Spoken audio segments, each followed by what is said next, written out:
हाँ जी बेटे, welcome back.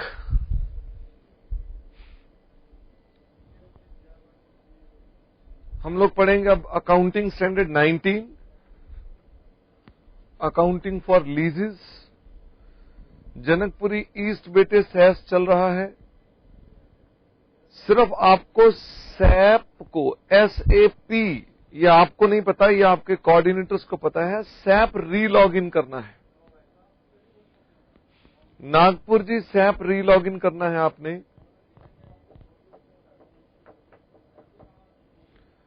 Good morning, good morning, good morning. सब गुड मॉर्निंग बोलना शुरू हो गए हैं।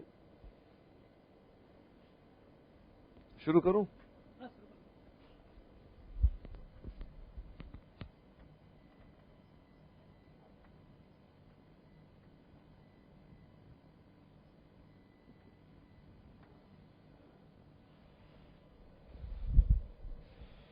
इसका नाम तो लीजीज है। आप फिर आप कहीं कहें कि नाम तो अलग लिखा है जी किताब में, तो लीजीज पट्टा।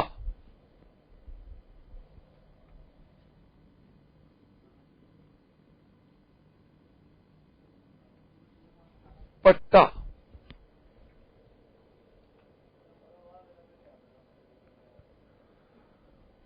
मैं आपसे कह रहा हूं,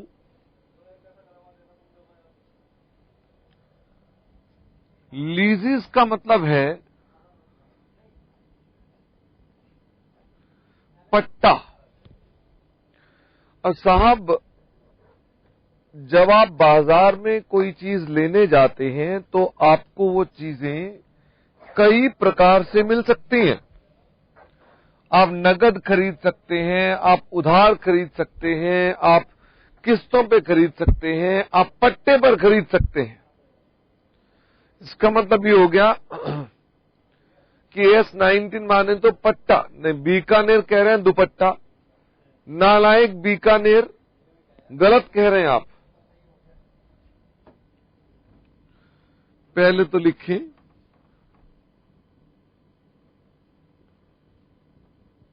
this is mandatory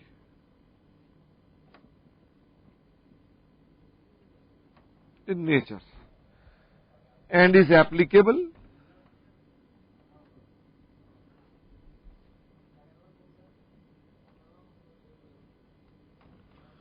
to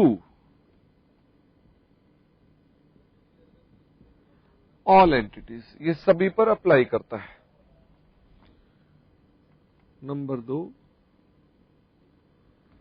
lease means agreement between two or more parties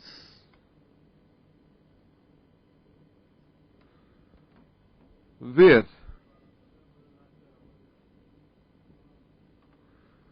one party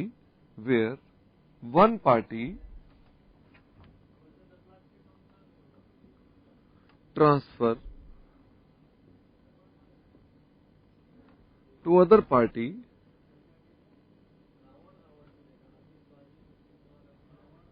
rights to use assets for specified periods against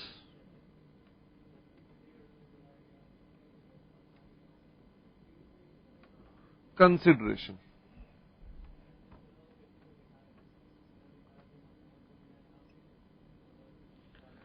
Leases can be of two types। Number 1,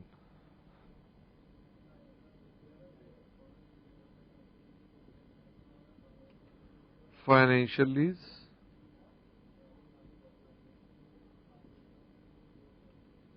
और नंबर 2, ऑपरेटिंग लीज। उन्हें बोलो अभी संगरूर को पता नहीं चल रहा class के बारे में।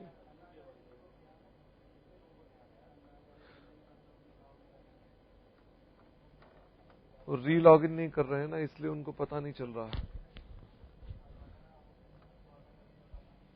फाइनेंशियल लीज और operating lease.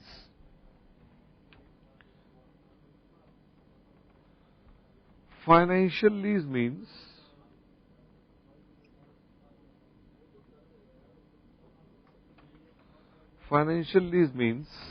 lease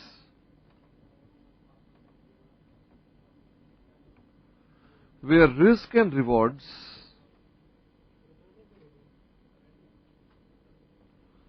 are also transferred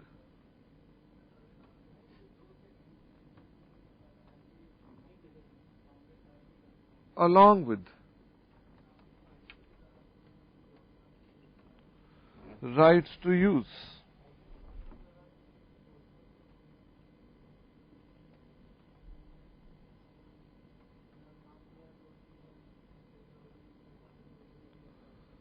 Operating lease means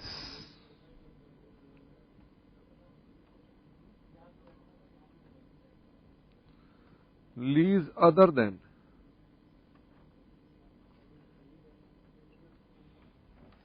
financial lease.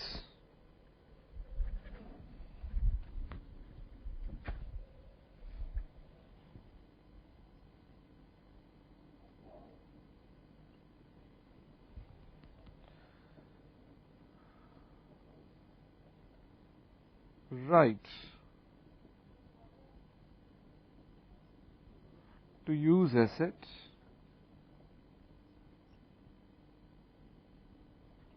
Consideration, ये है operating lease.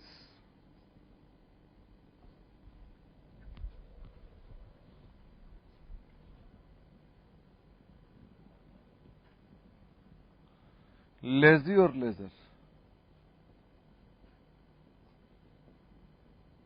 right to use, risk and reward.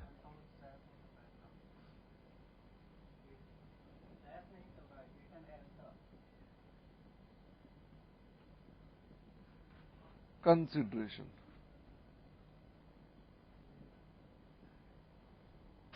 Financial lease.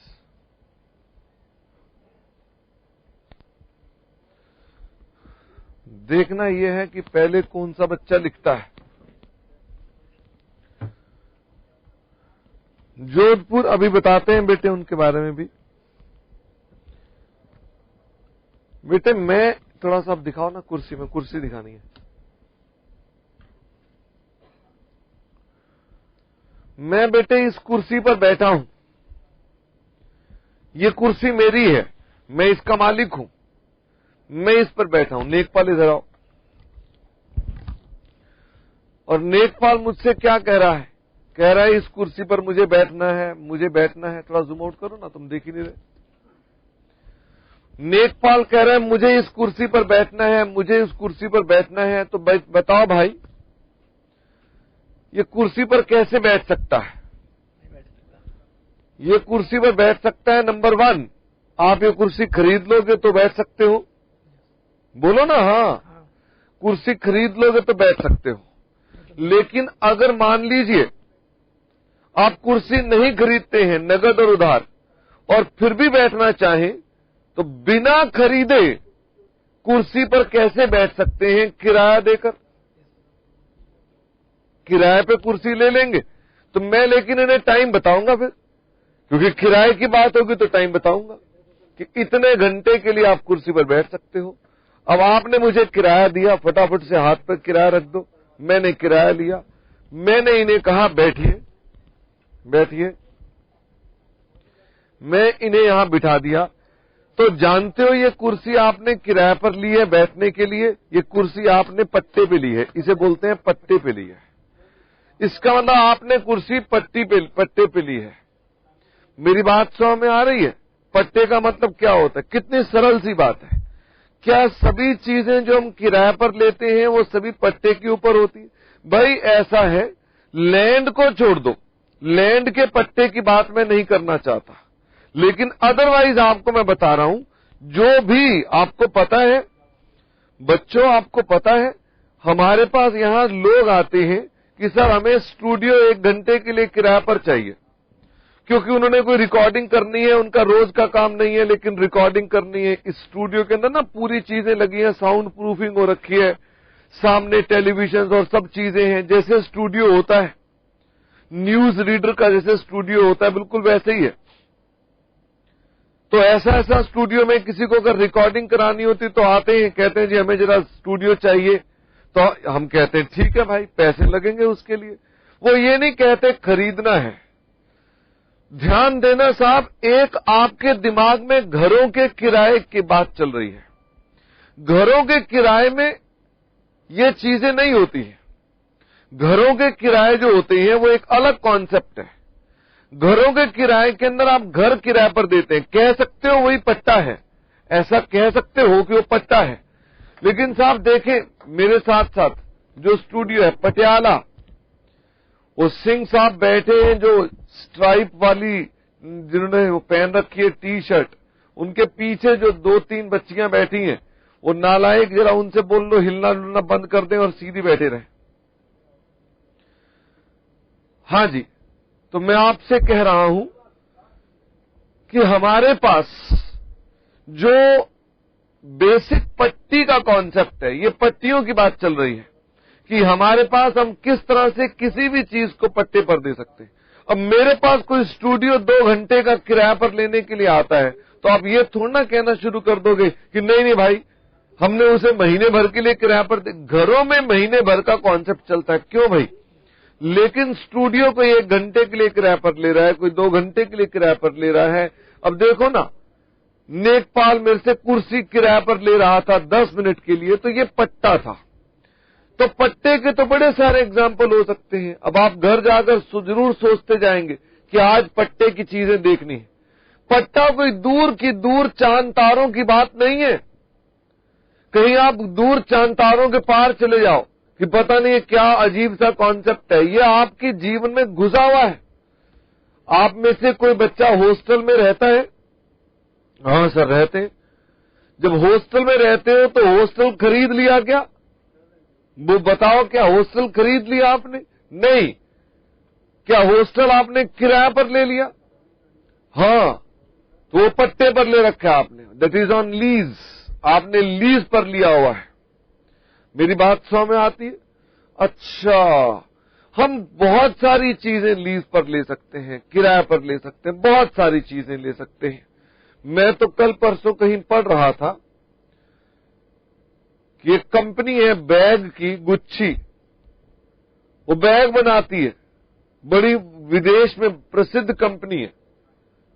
वो कंपनी बैग किराए पर देती है। बाप रे बाप, है बैग ही किराए पर देती है। हाँ, वो कहती है मुझसे 2 घंटे। अब क्या है कि वो खबर मैंने तो फटाफट अखबार में पलट डाली। मैंने कहा मेरी पत्नी ने पढ़ डाली तो और समस्या हो जाएगी।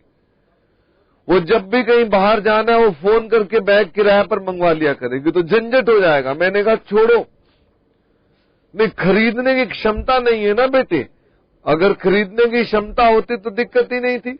जिसको, या ये स्टूडियो जिसको क्षमता होती तो बना लेता। 2 घंटे के लिए क्या करना, वो कहता है चलो छोड़ो किराए पर ही ले लेते हैं। तो आपने सोचना है बाजार में क्या क्या मिलते हैं। स्कूलों ने कंप्यूटर ले रखे हैं लीज पर। समझ में आ गई बात? बोलो ना। हाँ, स्कूलों ने कंप्यूटर ले लिए पट्टे पर, मतलब हाँ। हॉस्पिटल ने बिल्डिंग ले ली पट्टे पर। हाँ, बच्चों ने हॉस्टल ले लिया पट्टे पर। हाँ, पत्नियों ने बैग ले लिए पट्टे पर। हाँ, मोबाइल फोन ले लिए पट्टे पर। हाँ, आप बाहर घूमने जा रहे हैं, टैक्सी आपने पट्टे पर ले ली। समझ में आ रही है? टैक्सी पट्टे पर ले ली। बसें चल रही हैं जितनी, बसों के मालिक अलग हैं और ठेकेदार अलग। वो जिसना ठेके पे चला रहा है बस, वो पट्टे पर। इसका मतलब ये हो गया कि पट्टे के एग्जाम्पल तो साहब आपके इर्द गिर्द घूमे। अगर मैं इस कुर्सी से एक चक्कर लगा दूं तो आपको दिख जाए कि मुझे 10 एग्जाम्पल और दिख जाएंगे पट्टे वाले। जिस जगह पर आप बैठे हो, पटियाला, इलाहाबाद, कटक, जनकपुरी, जिस जगह पर बैठे हो, उम्मीद है कि वो पट्टे की जगह है। उठो और पूछो अपने कोऑर्डिनेटर से और बोलो ये जगह पट्टे पर ली है आपने, लीज पर ली है, पता करो जाकर अभी और जानो और अपने अज्ञान को बढ़ाओ। अगर वो खरीद रखी होगी तो फिर पट्टा नहीं होगा, और अगर खरीदी नहीं होगी तो पक्का पक्का पट्टा ही होगा। बात समझ में आती है? सर रेंट और पट्टे में फिर क्या अंतर है? भाई घरों का किराया अलग कर दो, जिसमें भी आप ऐसे रेडी टू यूज नहीं लेते, वो पट्टा नहीं है, वो रेंट है। जैसे मान लीजिए मैंने एक घर किसी व्यक्ति को दिया,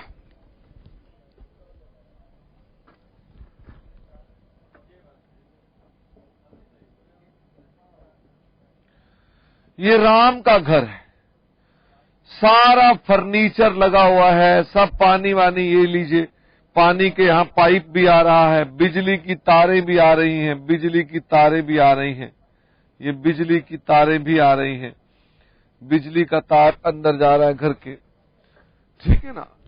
फर्नीचर भी लगा हुआ है, सारा फर्नीचर भी लगा हुआ है। राम ये पूरी तरह से तैयार घर मोहन को किराया पर देता है। ध्यान रखना, घर पूरी तरह तैयार है तो इसे हम बोलेंगे लीज। लीज में हमेशा वो हर चीज तैयार होती है, लेकिन जो आप घरों के अंदर बोलते हैं किराए पर घर लिया, उसमें कुछ कमियां होती है। वो विदाउट फर्नीचर होता है, उसमें बिजली की तार भी कनेक्शन नहीं होता, उसमें पानी का भी कनेक्शन नहीं होता, उसमें सीवर का भी कनेक्शन नहीं होता, तो हम बोलते हैं घर किराए पर लिया है। तो रेंट वाली जो चीज होती है वो एसेट रेडी फॉर यूज नहीं होता, वो एसेट रेडी फॉर यूज नहीं होता। लीज में जो एसेट होता है वो हमेशा रेडी टू यूज होता है। ये मेरी चर्चा से बाहर है, ये मेरी चर्चा से बाहर है। मेरी चर्चा में ये वाले हैं, जैसे मान लीजिए हमने कोई घर किसी को दिया लीज पर, तो मतलब पूरी तरह तैयार होगा। हमने घर दिया खाली खोला, जिसके अंदर सारे काम कराने पड़ेंगे, उसे रेंट बोलेंगे, लीज नहीं बोलेंगे। मैंने अपना मोबाइल फोन नेकपाल को दिया, अब मुझे फटाफट से बताओ क्या मोबाइल फोन जो था वो रेडी टू यूज था? हाँ, इसलिए मैंने वो नेकपाल को पट्टे पर दिया। बात समझ में आती है? अच्छा, अब देखें, नेकपाल को मैं फिर से यहां बिठाने जा रहा हूं। नेकपाल कुर्सी लेने के लिए आ रहा है। फिर से नेकपाल मुझसे क्या कह रहा है? आ जाओ नेकपाल। नेकपाल मुझसे, रुको ऐसे कैसे बैठ जाओगे, मालिक मैं हूं, पहले मुझसे मांगो, बोलो साहब ये हमें किराए पर चाहिए, किराए पर चाहिए। मैंने कहा भाई ऐसा है, मैं तुम्हें फाइनेंशियल लीज पर दे सकता हूं। अब बोलो ये क्या होती है? बोलो ना, बोलो फाइनेंशियल लीज क्या होती है? Very good question. Financial lease क्या होती है कि इस कुर्सी पर बैठ जाओ, कोई बात नहीं, अगर ये टूटी फूटी, वैल्यू बढ़ गई, अच्छी हुई, तुम्हारा ही फायदा, नुकसान है मेरा नहीं है। मैं तुमसे किराया लेता रहूंगा और जब किराया लेना बंद कर दूंगा तो कुर्सी तुम्हारी हो जाएगी। टूटी हुई कुर्सी तो तुम्हारी, जुड़ी हुई कुर्सी तो तुम्हारी। तो क्या तुम इसको उठो, क्या तुम इसको गले लगाओगे? अब बोलोगे अच्छा ये तो मेरी कुर्सी हो गई, इसका ना इसको पकड़ लोगे। भाई सीधी सीधी बात है, जब मैं तुम्हें कहूंगा ये कुर्सी बाद में तुम्हारी हो जाएगी, ये कुर्सी किराए पर ले लो, बाद में तुम ही इसके मालिक हो, क्या तुम इसको बार बार रुमाल से साफ करोगे? बेटे आप टैक्सी लेकर जाते हैं घूमने के लिए, आप टैक्सी लेकर बाहर घूमने जाते हैं, आप टैक्सी ड्राइवर से क्या कहते हैं? मेरे को उतार के इसे खड्डे में गिर दे, मुझे कोई दिक्कत नहीं है, मुझे उतार दे लेकिन पहले। आप कहते हो रोज आना, इसके ऊपर डेंट पड़े, मुझे क्या फर्क पड़ता है। लेकिन अगर आपने फाइनेंशियल लीज पर ले ली तो आपका उससे प्रेम बढ़ जाएगा। आप बोलोगे, लोग अगर मान लो डेंट मारने लगेंगे तो बोलोगे नहीं नहीं मेरे को मार लो लेकिन गाड़ी को नहीं, मेरे को मार लो लेकिन गाड़ी को नहीं। जानते हो ये मोह क्यों पैदा हो जाता है? क्योंकि आपसे कहा जाता है ये आपको बाद में मिल जाएगी। तो अगर मान लीजिए मैं किसी को ये सामान फाइनेंशियल लीज पर देता हूं तो वो इसका मालिक बन जाएगा। मेरी बात समझ में आती है? लक्ष्मी नगर कह रहे हैं आप मत बैठना। अच्छा ठीक है। हाँ हाँ, बीकानेर मैंने कुर्सी को उठा लिया है बेटे, बस चलो। खान सॉरी नेकपाल, आइए मेरे साथ साथ।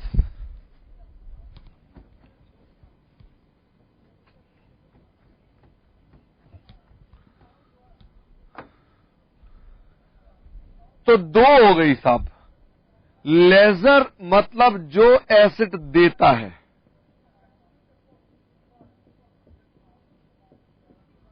और ये एसेट लेजी मतलब एसेट लेता है।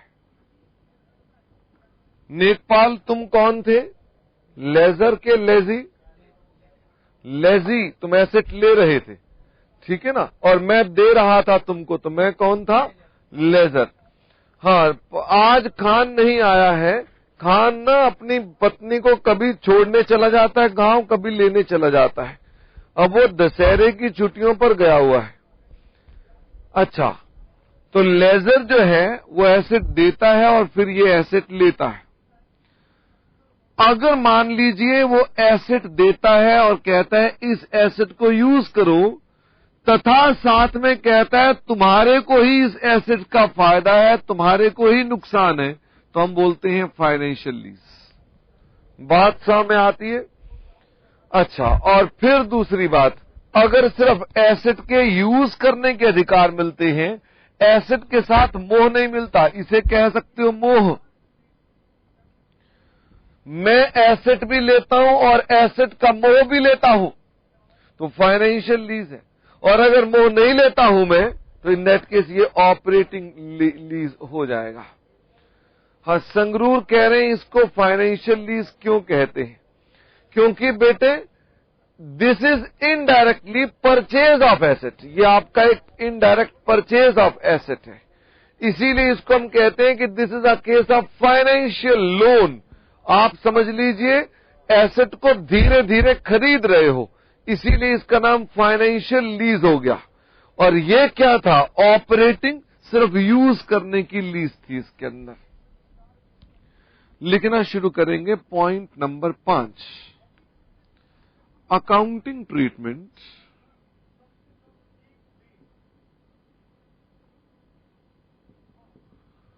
For financial lease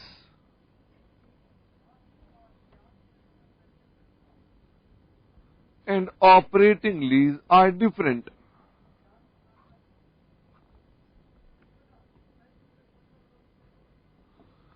Accounting treatment for financial lease and operating lease are different. ये दोनों अलग अलग होते हैं। अच्छा, क्या होगा ट्रीटमेंट? तो मैं लिख रहा हूं अकाउंटिंग ट्रीटमेंट फॉर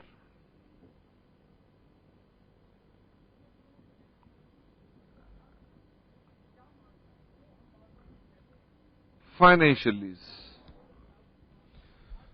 तो लिखें, पहले लिख लेते हैं फिर उसके बाद चलेंगे। फॉलोइंग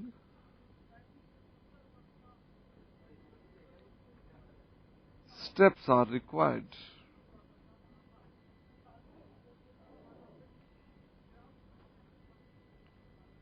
कैलकुलेट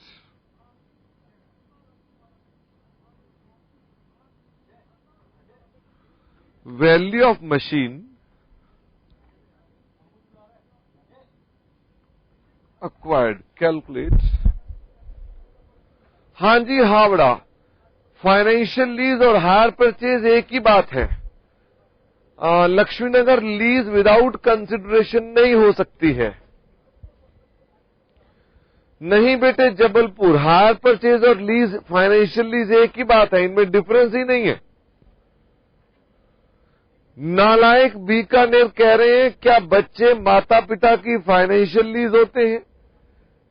क्या करें? मतलब बीकानेर तुम कह रहे हो क्या बच्चे किराए पर लिए जाते हैं? बच्चों का किराए से क्या लेना देना? मशीनें किराए पर ली जाती हैं, बच्चे भी किराए पर लिए जाते हैं क्या?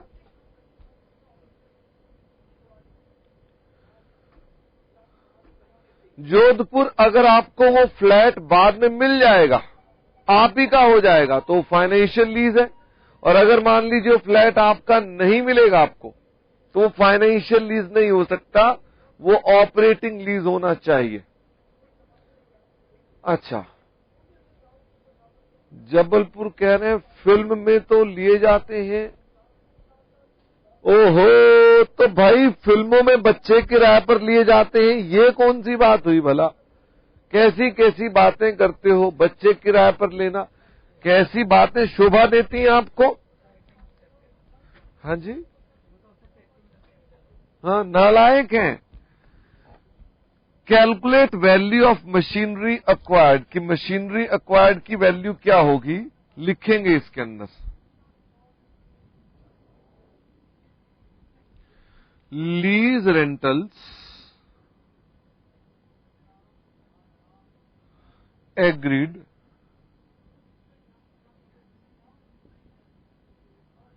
एट प्रेजेंट वैल्यू प्लस, इसमें ऐड कर दिया जाएगा residual value from lazy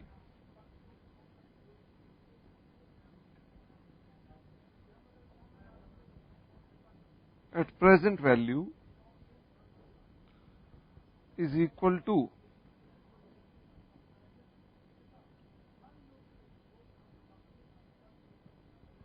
value of machine acquired,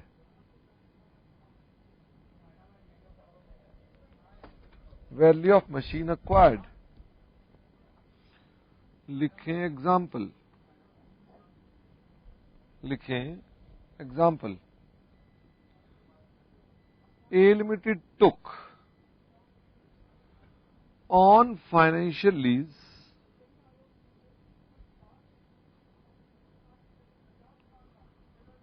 one machine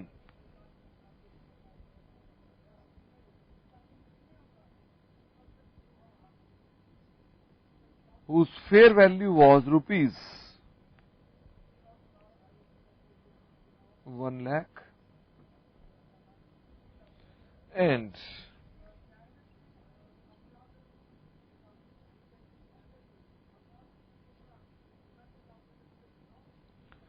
agreed lease rentals were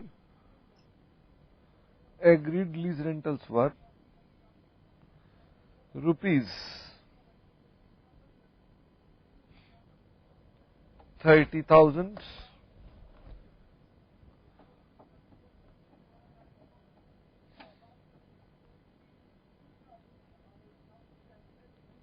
27,000 35,000 and 22,000।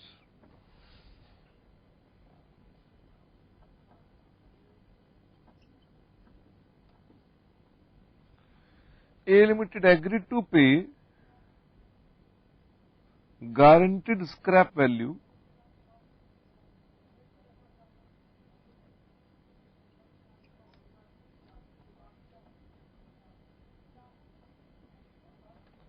of rupees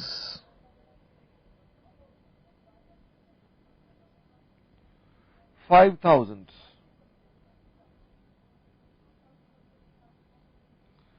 at the end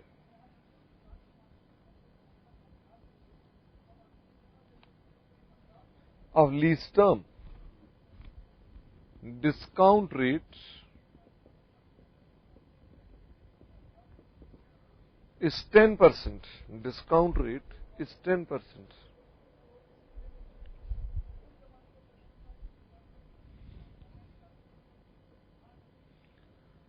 Expected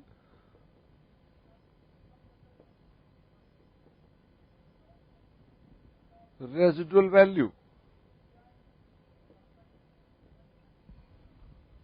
by lessor is rupees 7,000।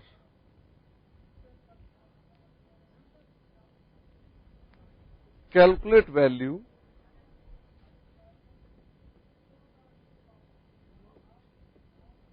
of machine, zoom out करो जरा, lake town और सतना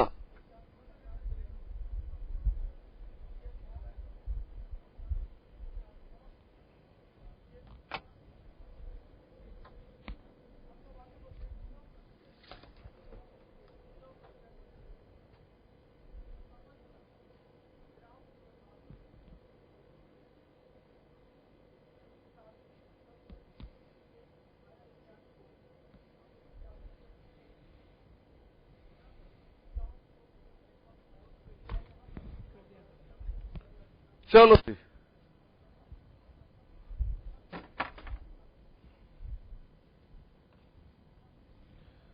लिखेंगे इसके अंदर। ललित को बुलाना।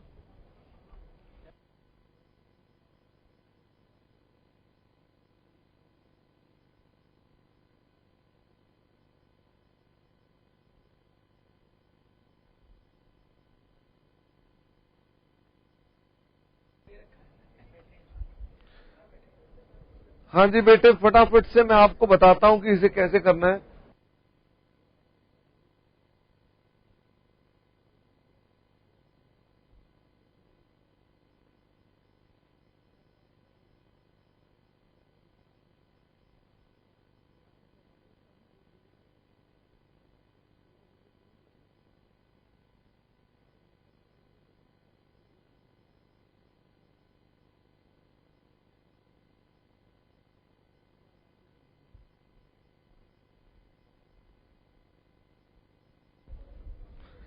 बेटे costing की क्लास, CAFM की क्लास हमने लेट करवा दी है।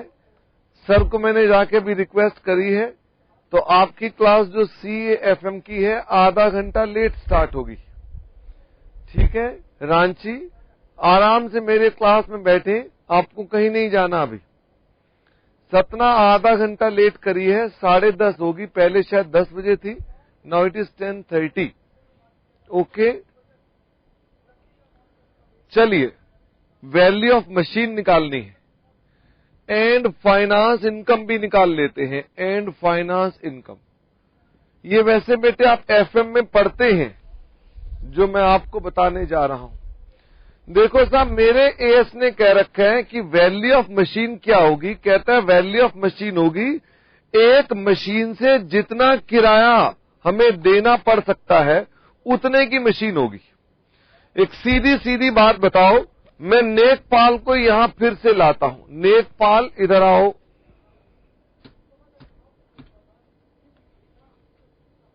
नेकपाल जी आओ, इधर बैठो।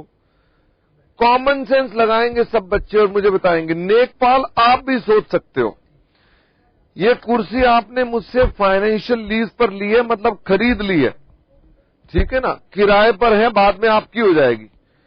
ये कुर्सी कितने की होगी ये आप मुझे बताएंगे। मैं आपसे 5,000 रुपए ले रहा हूं एक बार, 5,000 ले रहा हूं दूसरी बार, 5,000 ले रहा हूं तीसरी बार। ये कुर्सी कितने की होगी फटाफट से बताओ।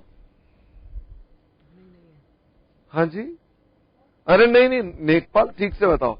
अगर आपने मुझे इस कुर्सी के 3 बार 5-5 हजार रुपए दिए, तो ये कुर्सी आपसे मैं पूछूं कितने की पड़ी आपको, तो कितने की बताओगे? 15,000 रुपए। वेरी वेरी गुड, यही कॉन्सेप्ट है। अब उठ जाओ। यही कॉन्सेप्ट यहां पर है कि साहब हम जितने पैसे पे करते हैं वही हमारी मशीन की वैल्यू होती है।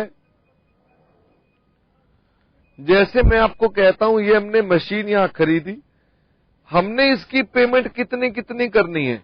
हमने पेमेंट करनी है इस मशीन की 30,000 पहले साल बाद,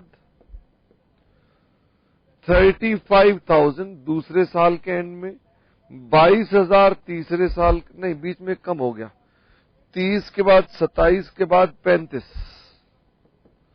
और फिर पे करनी है जी 22,000, और आखिरी में कोई स्क्रैप वैल्यू भी देनी है 5,000।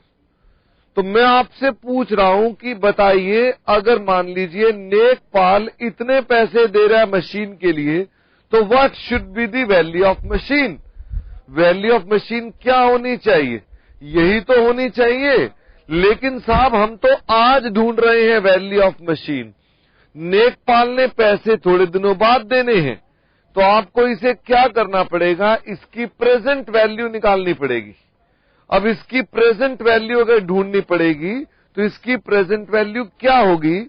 अगर मान लीजिए 10% का डिस्काउंट रेट है तो प्रेजेंट वैल्यू ढूंढेंगे जी हम।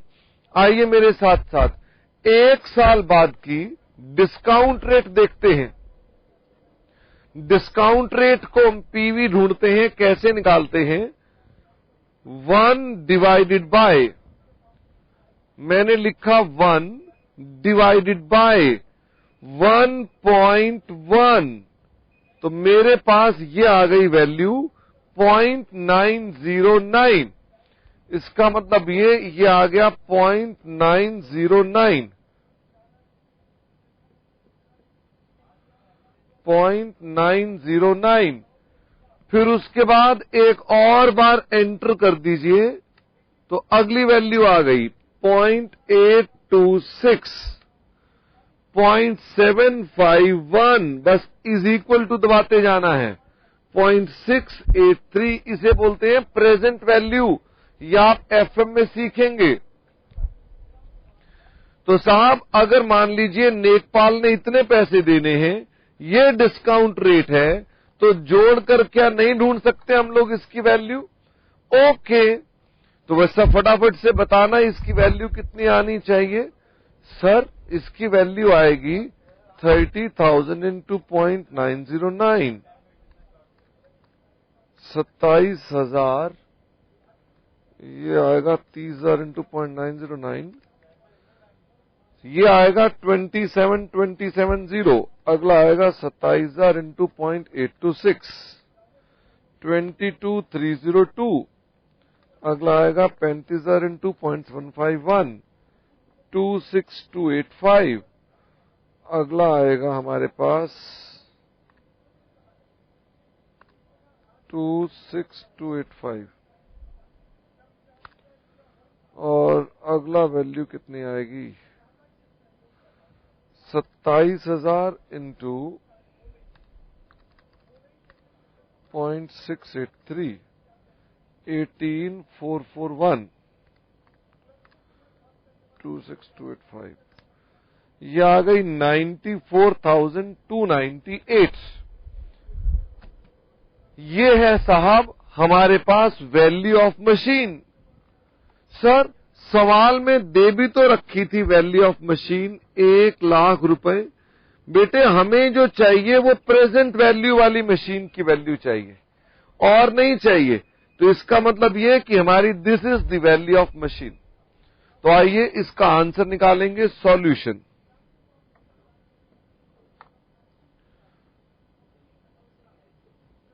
कैश फ्लोज 30,000, 27,000, 35,000 और 27,000। तो प्रेजेंट वैल्यू है 0.909, 0.826, 0.751, 0.683, जिसका अमाउंट बन जाएगा 27,272,223,022,6,285,18441। This is the value of machine. ये फाइनेंस चार्ज लिखना चाहिए था मुझको।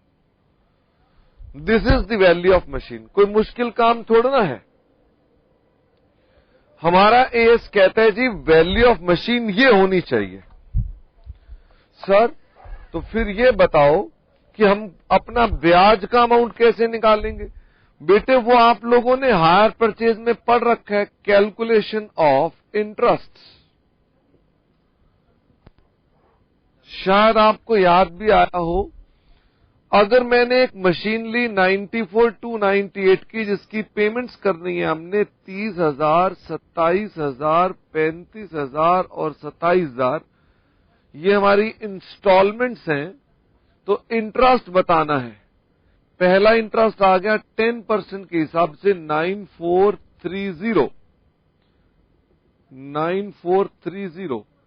तो 30,000 में अगर 9430 का इंटरेस्ट है,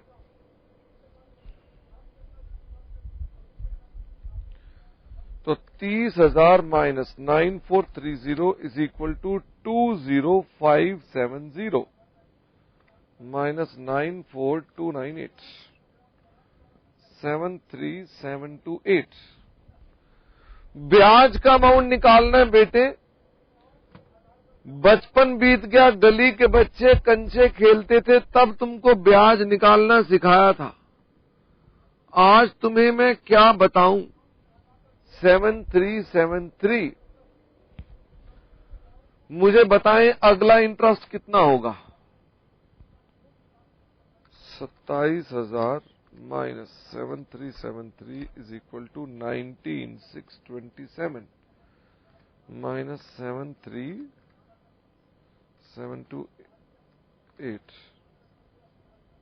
54,101। अगला ब्याज आएगा 5410। 35,000 माइनस 5410 29590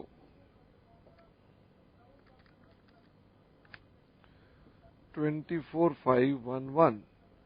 वैसे तो बेटे ब्याज 10% के हिसाब से आना चाहिए और ये टैली होना चाहिए, तो आखिरी वाले को हम टैली इस तरह करा लेते हैं कि बाकी ब्याज निकाल लेते हैं। ये लीजिए 2489, this is your interest. Sir हमें भी एक सवाल और दो, हमें एक सवाल और दो। अरे तुमको कितने सवाल दूं नालायको?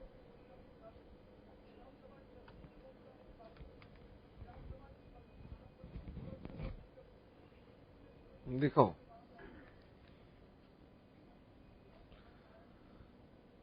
ये बेटे क्वेश्चन है मई 2011 आईपीसीसी ग्रुप 2, आईपीसीसी ग्रुप 2 का ये मई का क्वेश्चन 6A है।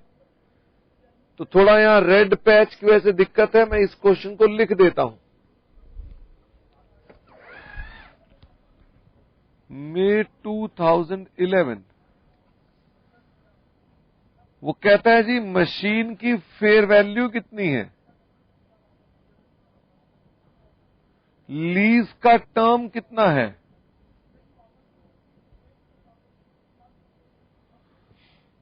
और वो कहता है लीज रेंट कितने हैं, हर साल 3 लाख रुपए। और उसने कहा है कि हमने गारंटीड रेजिडुअल वैल्यू कितनी गारंटी दे रखी है, 22,000 की हमने गारंटी दे रखी है।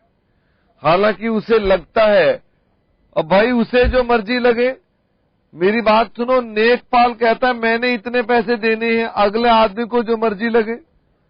रेट ऑफ डिस्काउंटिंग है 15% और डिस्काउंट रेट है 0.869, 0.756, 0.657। कहता है जी बताओ value of machine and finance charges. 8 marks, 8 marks.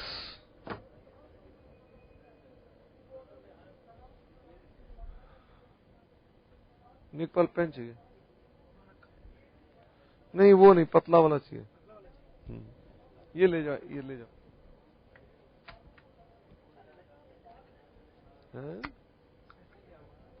Panipat बेटे, नेकपाल जब अपने पास बात करेगा तो वो यही कहेगा ना कि मैंने कितने पैसे देने, दूसरे आदमी से हमें क्या लेना देना। तो मुझे बताएंगे इसके अंदर सॉल्यूशन।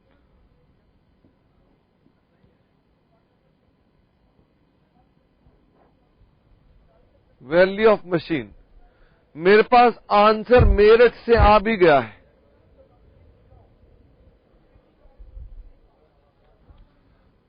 भाई लीज रेंटल लिख देते हैं। लीज रेंट कितने कितने हैं?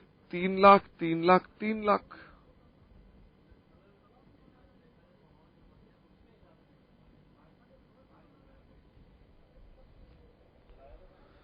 आखिरी में हमको 22,000 और भी पे करने हैं, तो 22,000 और भी लिख दो। तो नेकपाल ने इतने पैसे देने हैं ईयर 1, ईयर 2, ईयर 3 में, जिसकी डिस्काउंट रेट है 0.869, 0.756, 0.657। This is the value of machine. बस 699054, 699054। धन्यवाद हावड़ा, धन्यवाद मेरठ। बरेली का आंसर गलत है। अब बरेली का भी आंसर ठीक हो गया है।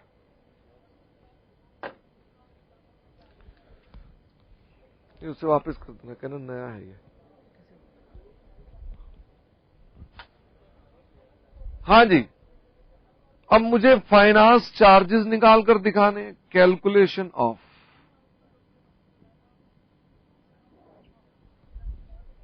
Finance charges. तो अगर मान लीजिए बेटे मैंने लोन ले लिया 699054 का, जिसकी पेमेंट करनी है 3 लाख 3 लाख 3 लाख, तो क्या हम इसे ढूंढ सकते हैं? पहले का इंटरेस्ट 15% पर निकालिए, कितना आ गया? 699054 इंटू 15%, 104858 माइनस 3 लाख, 195,142 माइनस ये कर दिया 699054, 503912 पर 15%, 75587 माइनस 3 लाख, 224413,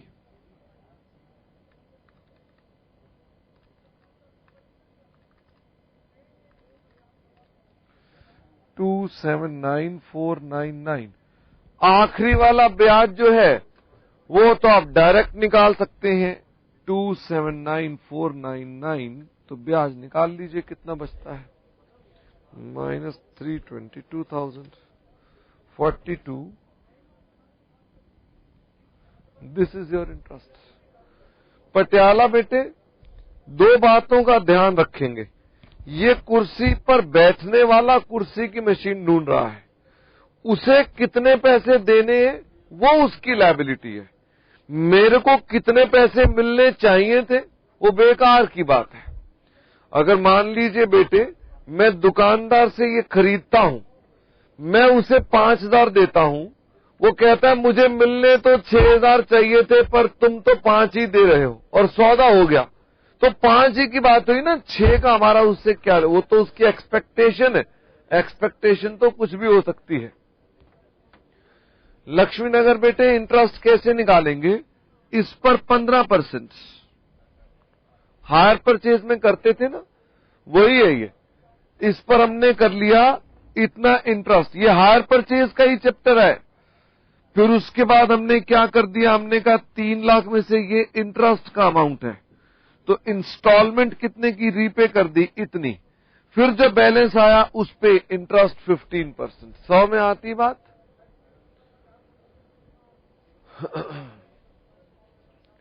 अच्छा, अब इसके बाद हम लोग जर्नल एंट्रीज भी लिखेंगे। आप लोगों ने यहां पर अभी लिखा था first point value of the machine acquired, ठीक है ना, ये लिखा था। अब आप सेकंड पॉइंट लिख रहे हैं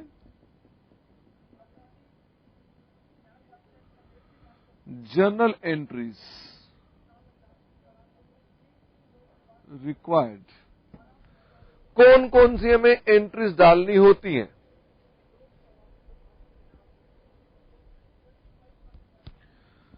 इसमें एंट्री होगी हमारे पास, पहले तो एसेट लेंगे तो मशीन, अकाउंट डेबिट्स।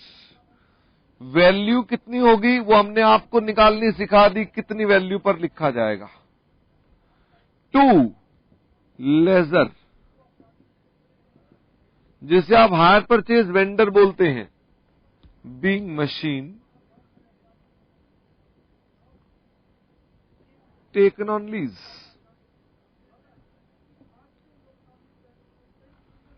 फिर बेटे इंटरेस्ट लगने की एंट्री, ये बिल्कुल हायर परचेज वेंडर है। इंटरेस्ट की एंट्री है finance charges to ledger being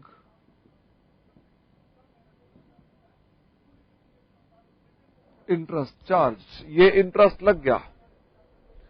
FC मतलब फाइनेंस चार्जेस, मतलब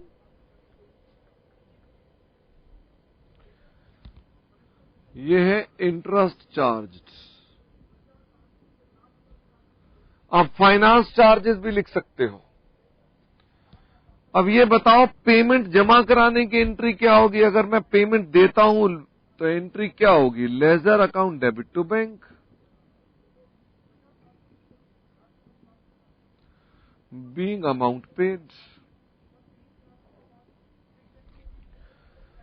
मशीन खरीदिए, ब्याज लगाइए, किस्तें दीजिए, फिर उसके बाद डेप्रिसिएशन लगाएंगे हम लोग।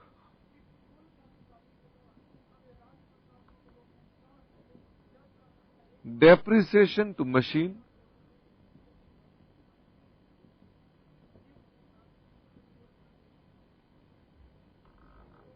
Being depreciation charge. बेटे बिल्कुल सीधा सीधा स्टैंडर्ड है। अगर हायर परचेज पढ़ रखा है फिर तो आपको एंट्रियां भी दिख के याद आ गई होंगी। ये तो बिना कारण से ही स्टैंडर्ड बदनाम हो गया।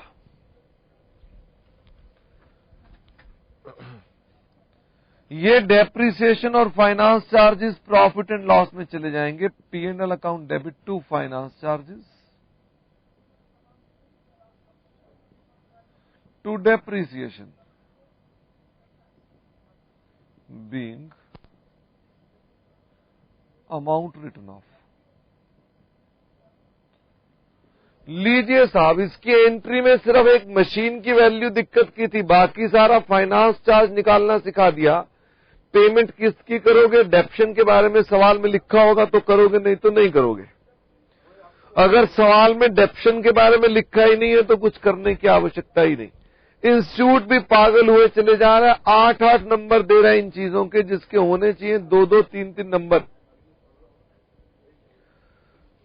ठीक है सर, ये तो आपने बताया फाइनेंशियल लीज के अंदर। मैंने कहा हाँ सर, ये बताइए what will happen for operating lease. मैंने कहा very good question. Operating lease मतलब किराए की एंट्रियां। मुझे फटाफट से बताएंगे 7th point, operating lease accounting treatment.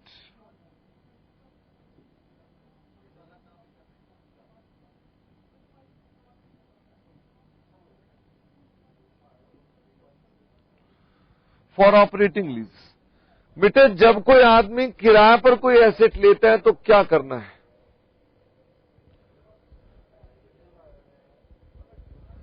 Jodhpur बेटे किराए पर लेने पर एसेट तो लेजर को ही रिवर्ट होगा, उसके अंदर एंट्री तो तब आए अगर हमने एसेट दिया हो, तो हम तो देते ही नहीं ना उसको। जोधपुर सीधी बात है, अगर मैं नेकपाल को ये कुर्सी किराए पर दूंगा तो क्या मैं कुर्सी नेकपाल के अकाउंट में डालूंगा? नहीं। It is a very very simple situation, very very simple. Operating lease में क्या एंट्री होगी? Entry for rent paid. खाली नेकपाल रेंट पे करेगा और हम उसको रिसीव कर लेंगे। भिलाई बेटे डेप्रिसिएशन सवाल में लिखी होगी तो आप डेप्रिसिएशन लगाएंगे। इस मशीन पर डेप्शन लगाइए, that's it.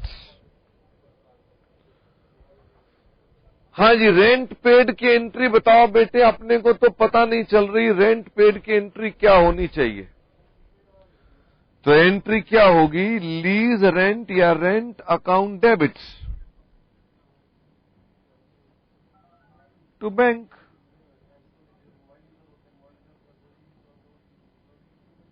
Being rent paid. एक एंट्री और भी होगी, वो कौन सी एंट्री होगी? Profit and loss account debit to rent, being amount written of.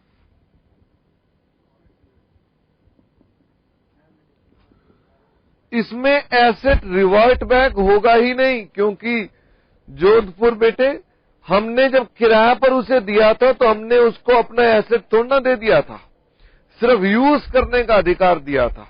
जैसे मैं किसी को स्टूडियो किराया पर दूंगा तो मैं उससे किराया फिक्स कर लूंगा, तो जब किराया लूंगा तो किराया अकाउंट डेबिट टू बैंक और यहां rent account P&L account debit to rent. मैं ये थोड़ा ना बोलूंगा कि उसको स्टूडियो दे डालो, स्टूडियो का वो यूज कर रहा है खाली। ठीक है जोधपुर, ये हमने अकाउंटिंग ट्रीटमेंट आपको इसके अंदर बताया कि इसमें क्या होना चाहिए।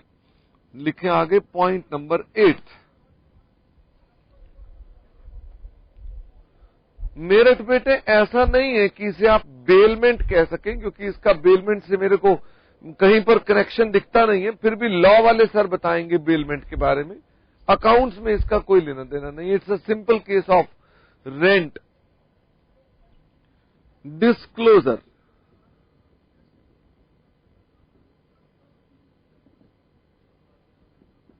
रिक्वायरमेंट्स, तो हमें क्या क्या डिस्क्लोज करना चाहिए, लिखें। Number 1, machine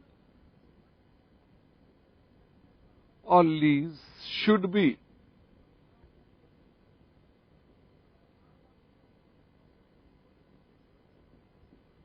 separately disclosed. एक तो मशीन ऑन लीज को हम अलग से दिखाएंगे, machine on lease should be separately disclosed. एक हमको अनअर्न्ड फाइनेंस इनकम बतानी पड़ती है, शुड बी डिस्क्लोज्ड। ये कुछ नहीं, ये हमारे पास टोटल फाइनेंस इनकम होती है जो हमने अभी तक बुक्स में रिकॉर्ड नहीं कर रखी है। इसके अंदर हम लोग क्या करते हैं, total of all lease rentals में माइनस कर देते हैं फेयर वैल्यू ऑफ एसेट्स। अगर मान लीजिए मैं सारे लीज रेंटल्स में से उसकी फेयर वैल्यू माइनस कर दूंगा तो उसकी अनअर्न्ड फाइनेंस इनकम निकलाएगी। जैसे इस केस के अंदर आप जो सवाल कर रहे थे उसमें 3 लाख प्लस 3 लाख प्लस 3,22,000 में माइनस कर दो 7 लाख, तो ये हो जाएगा हमारे पास 9,22,000 माइनस 7 लाख। ये टोटल ब्याज हो गया बेटे आपका 2,22,000। This is your unearned finance income which should be disclosed. और ये मजे की बात है, ये आपका ब्याज का अमाउंट जो होता है ये हमको सिर्फ डिस्क्लोज करना होता है कि इसकी सिर्फ हमको वैल्यूएशन करके बतानी है। Third point, lease rentals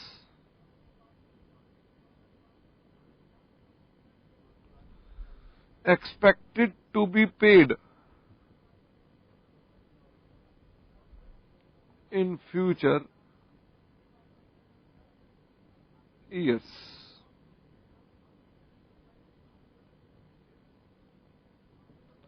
Should be disclosed.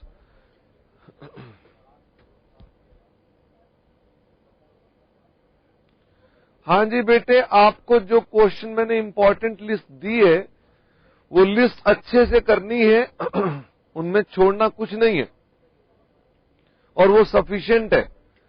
और जो लिस्ट दी है ना वो सारे क्लास में क्वेश्चन हुए पड़े हैं।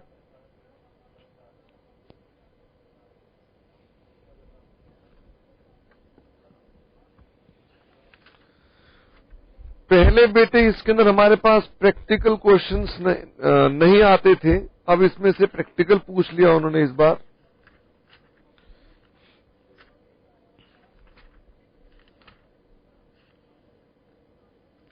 बस, तो जो लिस्ट दी है वो लिस्ट आपने अच्छे से करनी है। इसके अलावा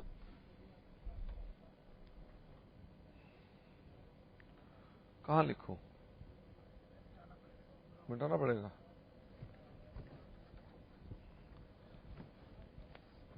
बेटे रिवीजन कैसे करेंगे ये सुनो। How to revise.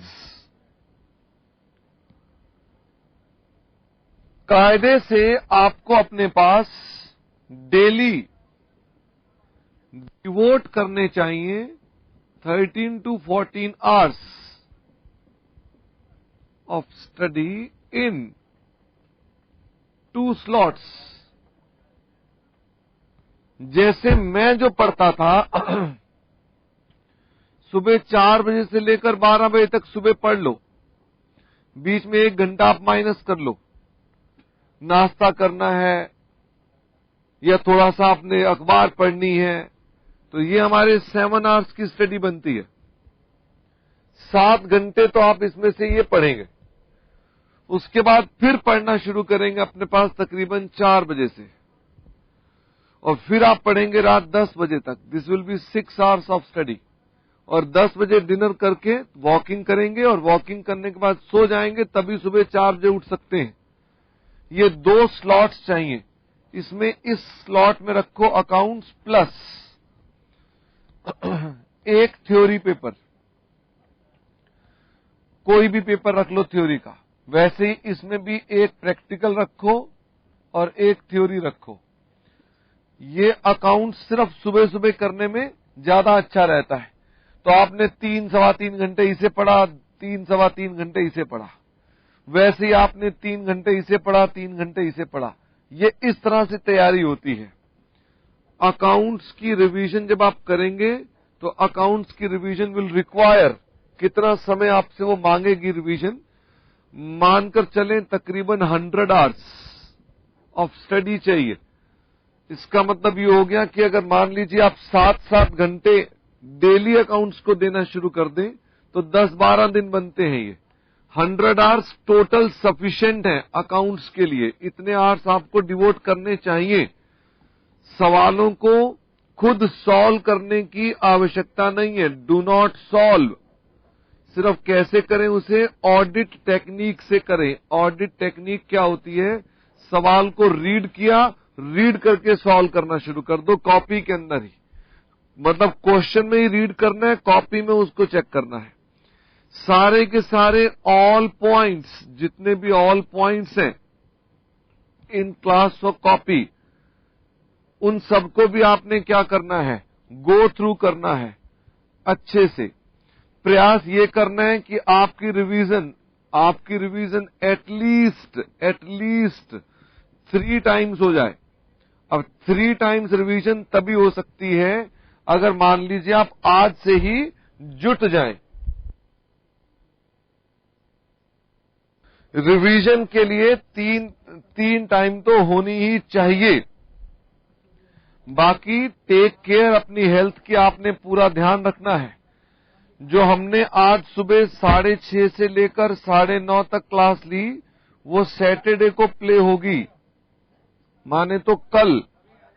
और फिर उसके बाद जो हमने अभी अकाउंटिंग स्टैंडर्ड की क्लास लगाई, ये क्लास ट्यूसडे को प्ले होगी। ठीक है?